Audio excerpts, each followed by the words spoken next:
Hello అండి. Welcome back to my channel. నేను ఈరోజైతే గోంగూర పచ్చి చేపల పులుసు చేయబోతూ ఉన్నానండి.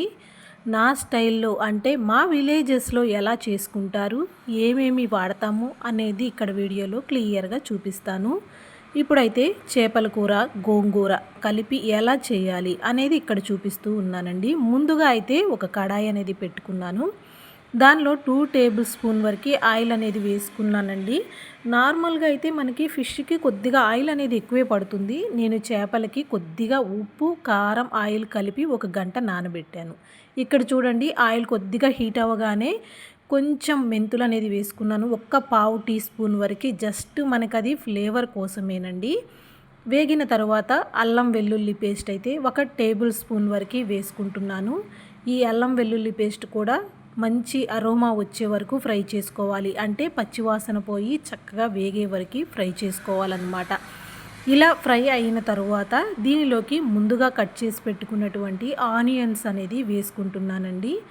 ఆనియన్స్ కావాలి అనుకున్న వాళ్ళు పేస్ట్ లాగా వేసుకోవచ్చు. లేదంటే నేనైతే గోంగూర కదా ఉడికేస్తుందన్న ఉద్దేశంతో ఇలా సన్నగా తురిమానమాట. మీకు ఎలా కావాలన్నా యూస్ చేసుకోవచ్చు. చూడండి, ఆనియన్ వేయగానే 2 రెమ్మలు కరివేపాకు వేసుకుంటున్నాను. కరివేపాకు అనేది నేను ప్రతి కర్రీలో ఖచ్చితంగా వేస్తానండి. మంచి అరోమాని ఇస్తుంది. ఆరోగ్యానికి కూడా చాలా మంచిదన్నమాట. ఈ ఆనియన్ అనేది మాత్రం మనకి బాగా కలర్ చేంజ్ అయ్యి గోల్డెన్ బ్రౌన్ కలర్ వచ్చే వరకు ఫ్రై చేసుకోవాలి. మనకు అప్పుడే కర్రీలోకి గ్రేవీ లాగా బాగా యూజ్ అవుతుంది. పచ్చి పచ్చిగా ఉన్నప్పుడే మనం ముక్కలనేవి వేసామంటే మాత్రం అవి అలాగే ఉడుకుతూ ముక్కల్లాగా కనిపిస్తాయి. కొంచెం వేగిన తరువాత కలర్ చేంజ్ అయినాక 2 టమాటాలు, 3 పచ్చిమిర్చి చీలికలు చేసుకొని ఈ విధంగా కర్రీలో అయితే వేసుకుంటున్నానండి. చూడండి, ఇవి కూడా బాగా మెత్తబడే వరకు, అంటే ముక్క మగ్గే వరకు ఫ్రై చేయాలన్నమాట. ఇంతకుముందు కర్రీలో మనం ఆనియన్ను టమాటో పేస్ట్ వేసుకున్నాం ప్యూరీ, కానీ ఇక్కడ గోంగూర యూస్ చేస్తున్నాను కాబట్టి నేను ఇలా పీసెస్ లాగా మాత్రమే వేసుకుంటున్నాను. మీకు కావాలంటే అలా కూడా ట్రై చేయండి. ఇక్కడైతే ఇవి బాగా ఫ్రై అయ్యాయండి, అంటే మెత్తబడ్డాయి అన్నమాట. నేను ముందుగా కడిగి శుభ్రం చేసి పెట్టుకున్నటువంటి గోంగూరని ఇక్కడ వేసుకుంటున్నాను. 1కి 2 సార్లు వాష్ చేసుకోవాలండి. గోంగూరలో కొద్దిగా ఇసుక అనేది మనకి తగులుతూ ఉంటుందన్నమాట ఇక్కడ ఏరియాలని బట్టి. అందుకే అలా శుభ్రం చేసి వేసుకుంటున్నాను. ఇలా గోంగూర వేసుకున్న తర్వాత మొత్తం అంతా బాగా ఆయిల్ కానీ ఈ పీసెస్ అంతా గోంగూరకు పట్టేలాగా ఒకసారి కిందికి పైకి కలుపుకుంటున్నానండి. ఇలా కలుపుకున్న తర్వాత మనం మూత అనేది పెట్టుకొని మగ్గించుకోవాలి. అయితే తొందరగా మగ్గటం కోసం నేను ఇక్కడ కొద్దిగా పసుపు, అలాగే ఉప్పు, నేను ప్రతి కర్రీలో మ్యాక్సిమం రాళ్ళ ఉప్పే యూస్ చేస్తానండి. రుచికి తగినంత ఉప్పు అనేది వేసుకుంటున్నాను. మొత్తం అంతా మళ్ళీ ఒక్కసారి ఇలా కలియబెట్టుకోవాలన్నమాట. మనకి ఇక్కడ గోంగూర చక్కగా కుక్ అవ్వాలండి. అందుకనేసి మూత పెట్టి మీడియం ఫ్లేమ్లో పెట్టుకుంటున్నాను. ఈ విధంగా పెట్టుకున్న తర్వాత ఒక 5 to 10 మినిట్స్ అయితే ఉడకనివ్వాలండి.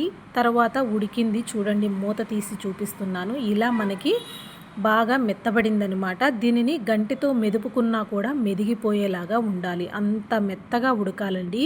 మనకి గోంగూర ఆకులుగా ఉంటే అంత టేస్ట్ అనిపించదు. ఎందుకంటే ఈ చేపల్లో మనం ఇది వేసిన తర్వాత మళ్ళీ తిప్పటానికి ఉండదు కాబట్టి ఇప్పుడే బాగా మగ్గించుకోవాలి.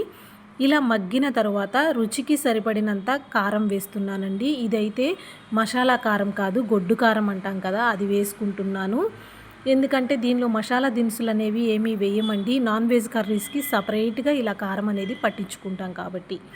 చూడండి, ఈ కారం వేసిన తర్వాత మొత్తం అంతా బాగా మిక్స్ అయ్యేలాగా గంటెతోటి మెదుపుకుంటూ అంతా కలియబెట్టుకోవాలి. అప్పుడే మనకి కూర గ్రేవీగా థిక్గా వస్తుంది. చూడండి, ఇక్కడైతే నేను ఇలా కలుపుతూ ఉన్నాను కదా. ఆ కారం అనేది పచ్చివాసన లేకుండా మరొక 2 నిమిషాల పాటు మూత అనేది పెట్టుకొని బాగా మగ్గనిస్తూ ఉన్నానండి. ఎందుకంటే కారం అనేది మనకి వాసన రాకూడదనమాట. కారం వాసనలాగా కర్రీ అనిపించకూడదు. మొత్తం మిక్స్ అయిపోవాలి. చూడండి, మీరు ఇక్కడ చూస్తున్నారు కదా, బాగా ఉడికేసింది. తరువాత అయితే ఉప్పు, కారం కలిపినటువంటి ఈ యొక్క ఫిష్ ముక్కలు అనేది ఇక్కడ నేను వేస్తున్నాను కర్రీలో.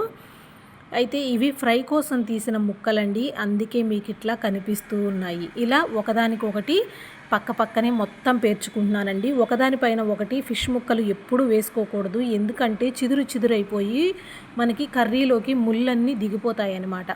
ఈ విధంగా చక్కగా ఒకదాని పక్కన ఒకటి పెట్టుకుంటే కర్రీ అనేది కూడా బాగా ఉంటుంది, లేదంటే మనకి చిదురైతే అస్సలు తినలేము.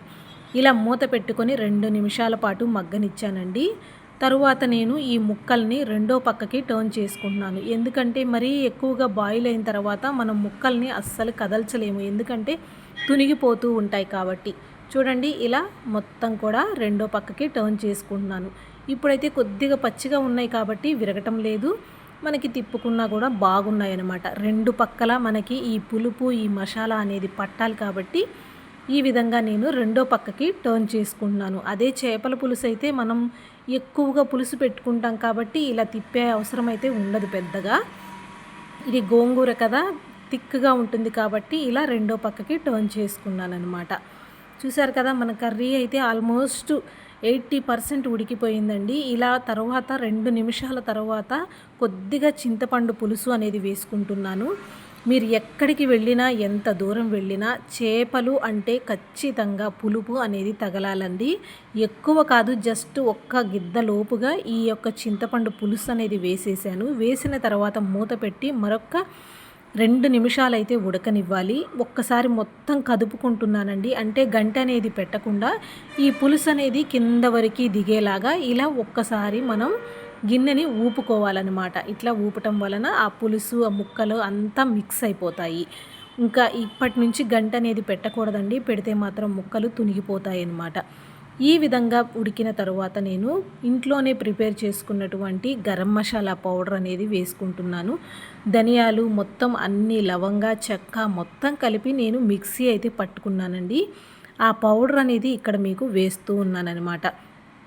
ఇట్లా గరం మసాలా అనేది కూడా వేసిన తర్వాత మొత్తం మళ్ళీ ఒక్కసారి కలుపుకుందాము. అస్సలు గంటె మాత్రం యూస్ చేయవద్దండి, పొరపాటును కూడా యూస్ చేస్తే మనకి కూర అనేది చేతికి రాకుండా పాడైపోతుంది. చూడండి, 5 నిమిషాల తర్వాత ఇట్లా వాటర్ అనేది పోసానండి. పోసి ఇంకొక 5 నిమిషాల పాటు ఉడకనిద్దాము. మన కర్రీ అనేది రెడీ అవుతుంది. ఇదిగో చూడండి ఎలా బుడగలుగా వస్తుందో, చాలా అంటే చాలా బాగా వచ్చింది. నేను ఫస్ట్ టైమే చేశానండి.